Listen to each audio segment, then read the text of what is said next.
वर्णिवै शरमणीयदर्शनं मन्दहासरुचिराननम्बुजं पूजितं सुनरोत्तमैर्मदा धर्मनन्दनो चिंतय।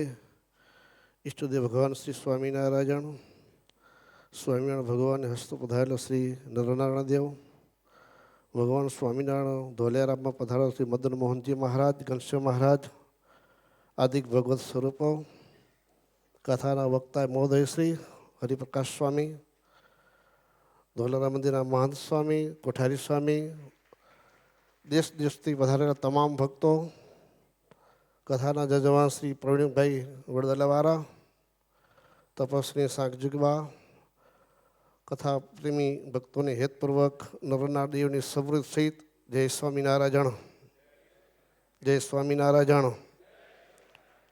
જો ભક્તો, તમારા કે મારા કેટલા ભાગ્ય હશે. આપણા સમયમાં શ્રીજી મહારાજે સ્વહસ્તો પધરાવેલા પેલા દેવોની 200 વર્ષનો ઉત્સવની આપણે લાવો મળી રહ્યો છે. આપણા કેટલા ભાગ્ય હશે ત્યારે આ ઉત્સવનો લાભ લઈ રહ્યા છીએ. તેમાં પણ મદન મોહનજી મહારાજનો આવતીકાલે 200 વર્ષ પૂર્ણ થઈ રહ્યા આવ્યા છે. એ વખતમાં સમય કેવો હશે ને આજનો સમય કેવો છે તો કલ્પના કરો તમે.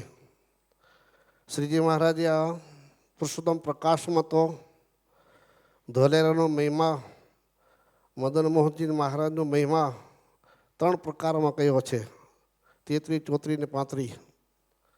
બહુ મહિમા કયો છે.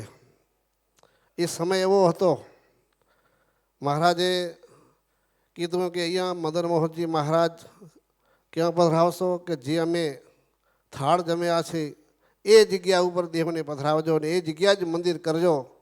તો મહારાજની આજ્ઞાથી એ સંતોએ તે જ જગ્યાએ મંદિર કર્યું ને તે જ સ્વામિનારાયણ ભગવાને સ્વહસ્તે મદન મોહનજી મહારાજની પ્રતિષ્ઠા કરી છે. ભક્તો, આપણે અને ભગવાને આ પુરુષોત્તમ પ્રકાશમાં તો જેટલો મહિમા ભક્તો આપણે ગાઈએ એટલો ઓછો, જેટલો ગાઈએ એટલો ઓછો છે.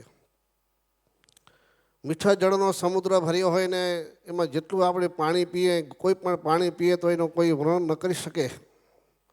એમાં આ પુરુષોત્તમ પ્રકાશનો મહિમા મહારાજનો જેટલો ગાઈએ, આપણે ગાઈએ કે શેષજી ગાય કે 1000 મુખે ગાય તો પણ ભગવાનનો સંપૂર્ણ મહિમા કોઈ ગાઈ શકે એમ નથી. એટલો પુરુષોત્તમ પ્રકાશમાં આ નિષ્કુળાનંદ સ્વામીએ મહિમા ગાયો છે. ભક્તો, અને મહારાજે તો કલ્યાણનું બારું સદાવાદ ખોલી નાખ્યું. જે આવે એને ખાલી માત્ર દર્શન થાય. જો સ્વામી કેટલી સરસ વાત કરી. દોષી નામ ન બોલી પણ પરોક્ષપણે બોલીને પણ મહારાજે એનું કલ્યાણ કર્યું. ભક્તો, આપણે કેટલા ભાગ્ય કે આવો સંપ્રદાય, શુદ્ધ સંપ્રદાય ને આવો ભગવાન સ્વામિનારાયણ આપણે ભેટો થઈએ છીએ, આપણે ભજન કરીએ છીએ તો આપણા કલ્યાણમાં કંઈ ખામી છે? પણ સંપૂર્ણ ભગવાનને ઓળખાઈ ગયા ને એટલે આપણું કલ્યાણ સમજી લેજો. જો ભગવાનની ઓળખાણ ન થઈ હોય તો આપણે ગમે એટલું ભજન કરીએ તો પણ હજી આપણી અધુરાશ છે. કલ્પના કરો, શ્રીજી મહારાજ આ ભાવ દેશમાં વિચરણ કરતા હતા. એક બીવડીનું કલ્યાણ કરું હતું. સવારના પોરમાં મહારાજ કે મને 52નું દાંતણ ખપે. સુરો ખાતે કે મહારાજ આ ભાવ દેશ છે, જે સ્વામી કીધું કે કપાળ જેવું કે કાંઈ વાળી ન ઉગે એમાં ભાલ દેશમાં કંઈ ઝાડે ન હોય અને તમે પછી પાછું 52નું દાંતણ માગો, એ શક્ય નથી. મહારાજ કે ના, મારે અહીંયા 52નું દાંતણ જોઈએ ને જોઈએ.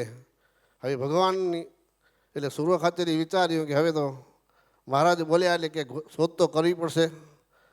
ગામમાં તપાસ કરતાં કરતાં એક બીબડીએ 52 ઝાડ રોપ્યું હતું અને સંકલ્પ શું હતો?